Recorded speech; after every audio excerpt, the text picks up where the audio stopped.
family, I can't make this up. The racism I received from the superintendent, I believe that was on the job, the superintendent.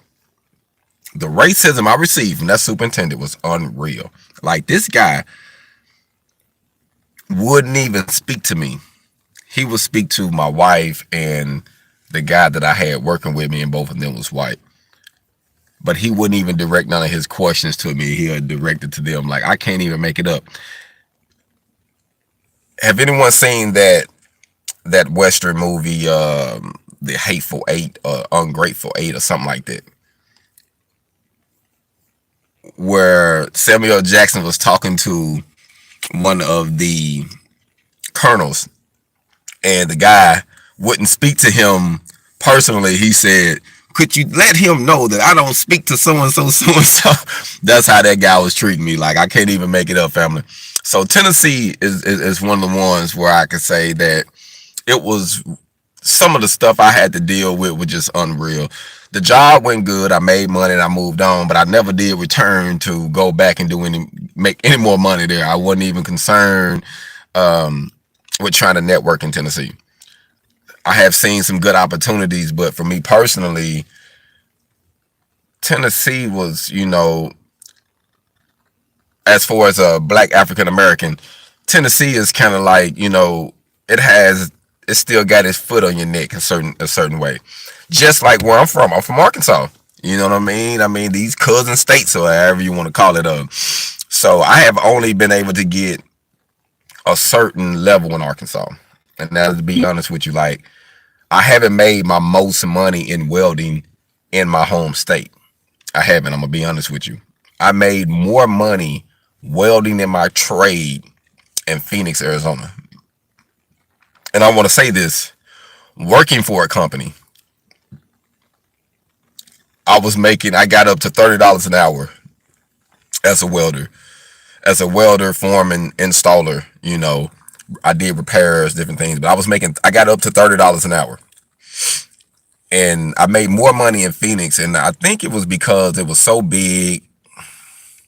It's so many different independent companies where you can't get blackballed. Can't nobody say, "Oh, I'm not gonna let you eat."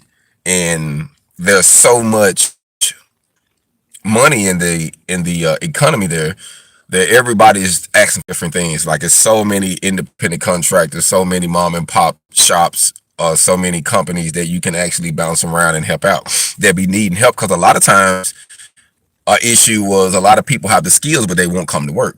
So it helped me out being independently, because a lot of people wouldn't show up, so they'll rather hire someone that'll come in and get the job done and move on, versus someone they got to go behind and fix the problem, fix the problem, fix the problem. So I can't say that. Kentucky was one of those states where the money was decent. I'm not gonna lie, but I had an unease feeling in Kentucky. I'm not even gonna lie to you. Deal with a superintendent there that, how he made me feel was a little different. Like, it was more like he tried to belittle everything I did, as if I didn't know what I was talking about. So it ain't like I didn't feel the racism that way. It was more like he don't know what he talking. He did things to try to make me look ignorant, and then it fell back on him. You know what I'm saying? Like, that I did everything verbatim, and that's what I learned too about doing certain jobs, especially independently, that do everything by the print, everything by the book, whatever y'all agree to. Because if you deviate from that and it's not been signed off, or you haven't got no RFI, or you know what I'm saying, it ain't written in stone, then that can fall back on you. So however the print say do it, even though in your heart you might say, "Man, this ain't right," do it anyway. Do it just like that, and then you're gonna get paid to fix it. But if you go on and do it anyway, even though you know it's right, you might get held accountable, and you might have to do some BS behind it. So just rule of thumb, and just some advice. Just do things per print. I want to say another state that was kind of difficult for me, and this this is to be Kansas. Kansas was one of the states where I was making money as a welder, as an independent welder, and I had a contract that we was actually doing, and I had that's the only state I can say someone literally drove by. That's the only time I can say I had the drive by N word. They literally was driving by calling me the N word in Kansas when I was in Kansas. And check this out. I'm building their elementary school. I can't remember the name of the town. And I wish I can tell you because I know people are familiar with this town. If I could just tell you the name of this town. I had to talk to my wife because we was there for a minute. I had to ask her. We put a lot of the bar joists in. We put a lot of support. We put the awnings in. We put the main thing that connect the building because it was brick, and then they installed metal embeds to weld to. So the job was easy, but like I say, it was the people there. It was different. But as far as the people I was networking with, and one of the superintendents didn't like me, and he was over the welding part. He was the one that go through and check all the welds, and I swear I taught my wife how to weld, and she passed every one of her welds out there. I taught her how to weld. Me, I had to go back and do a lot of them, and it wasn't because he said, "Oh, it wasn't enough," or you need to add this. Like it was always something with me. Like it was just crazy.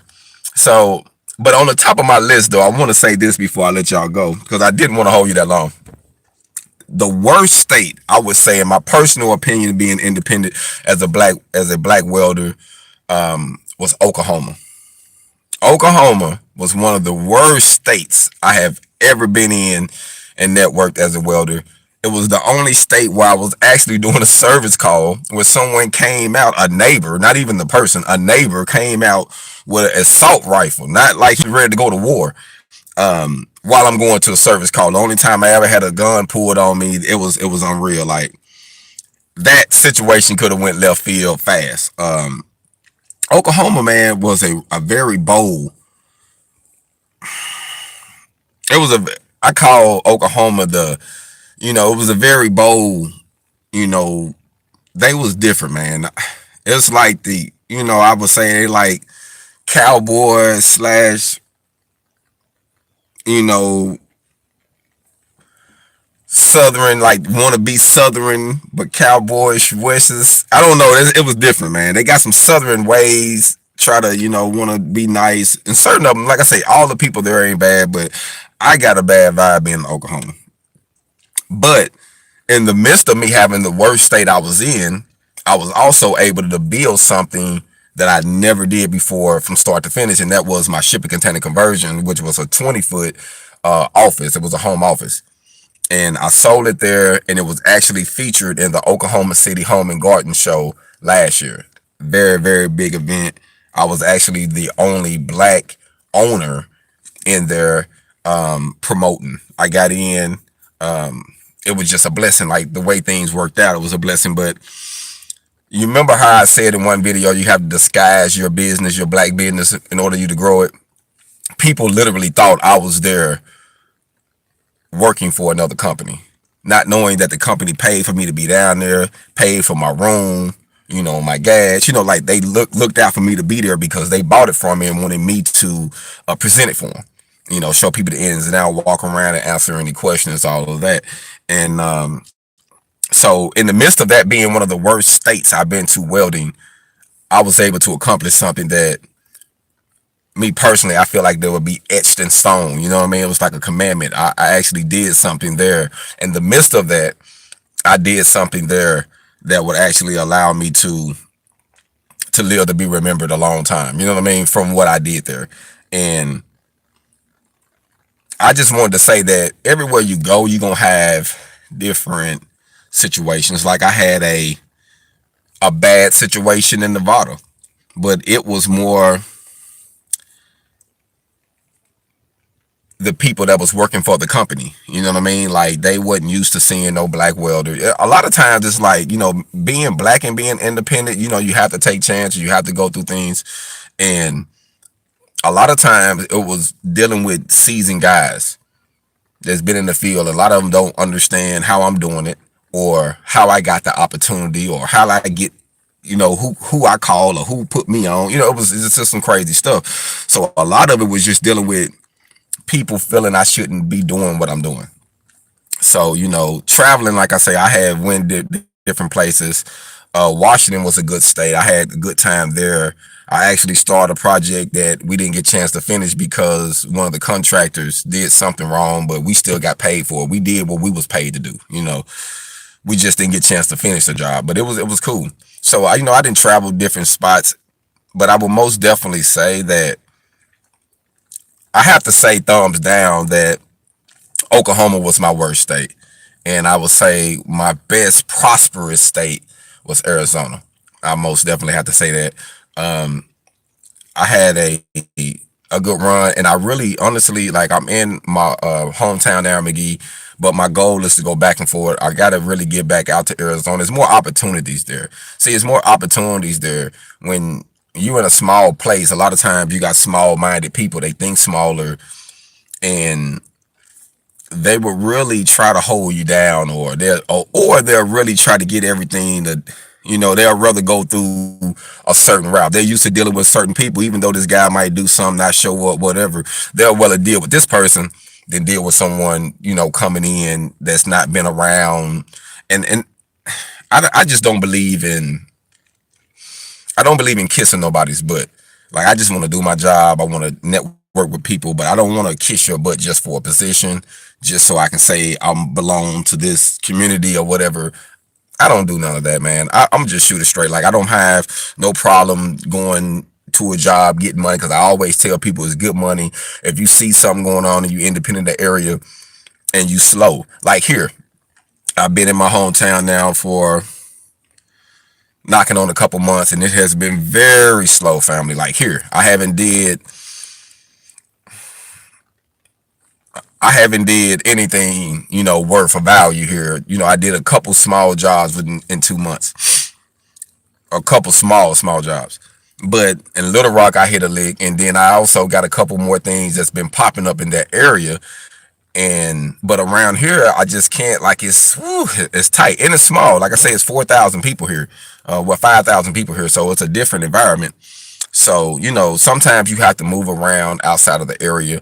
The only reason that I've been looking for is still networking, because the money I've been putting into my mom's renovations, just getting the house together, getting things going, stuff happen in your life where you have to regroup. So coming here, putting a lot of my finances, a lot of my time, energy into getting the house livable, you know what I mean? Because it wasn't livable, family, you know what I mean? But I would want to say that I enjoy traveling. I feel like I got a couple more years in me before I say, I'm done. But I really want to get some things off the ground where I can actually go around and do some services and provide some products. I enjoy going out doing installs. I enjoy building and fabricating, but you have to find your market. So wherever you at, just because you in a certain area, you might be in an area that might not network with you, but the product and the service you have might be more valuable in a different area. But you might can sit there and still sell that product and still go out and do things and then come back. So I'm learning a lot about being in my hometown as far as networking. But I will say that Oklahoma was my worst state. Arizona was my best state. My home state, like I said, I have 8. I survived here. I have 8, but it was always, you can only get so far. So one thing that I learned about sitting still, I would say, welders that don't want to travel, that just want to stay in a certain spot, you're going to only eat so much. Like, you're only going to make it so far. You know what I mean? But if you're willing to travel and you're willing to move around, the doors of opportunity is going to be great for you. If you're working for someone independently, and I say independently, like if you're going through staffing agencies, you're still working for you. If you network with a company that travel, and you're trying to get the bag up to do to start your own business, that's a great. Or sometimes you can say, hey, you can get a contract with a traveling company and say, hey, I got my service, I got my insurance, I got me a team. And sometimes, like I say, when you're dealing with things like this, there's always a chance you're going to take. There's going to be a chance you're going to take if things go right or if things go wrong. But I would say this: wherever you are at and you're learning welding or you're welding, take advantage of that situation. If you're in a prosperous place, take advantage of that situation. If you're in a situation where you can't really eat that good, you might have to move around. Move around, family. Don't be afraid to move around, because I have did more and experienced more and got a chance to enjoy more out of life by not being afraid to relocate, to move myself around. So just wanted to say that, come to you briefly about that. But I will say this, there's many states I haven't traveled to. I had a few opportunities in Texas, haven't actually welded in Texas, but I do know some people that's been killing it in Texas. So I haven't personally welded there. I have just passed through, but I heard there was some good experiences there. I don't know, like I say, it's always different, depends on what you're trying to do, but I can only give you my personal experience. But I will say this, a lot of times, us being black, African-American welders, black natives, you always want to face something on the job. I haven't been to a job where it was peaches and cream yet, you know what I'm saying? Unless it was completely independently. When you come in and you own everything and you subcontracting yourself, the company tend to treat you different. The employees ain't gonna like you. You know what I mean? Like I done had that situation where the company sent me in and employees didn't like me there because they felt like I was trying to take their job, and I was just in there just to help them fill a gap, get something going, move to the next level. So in the US, like I say, there's many states, but I do believe as long as you're willing to travel, welding is most definitely a trade that can get you some great income, that can help you build some financial wealth, that can help you open some doors, see some places.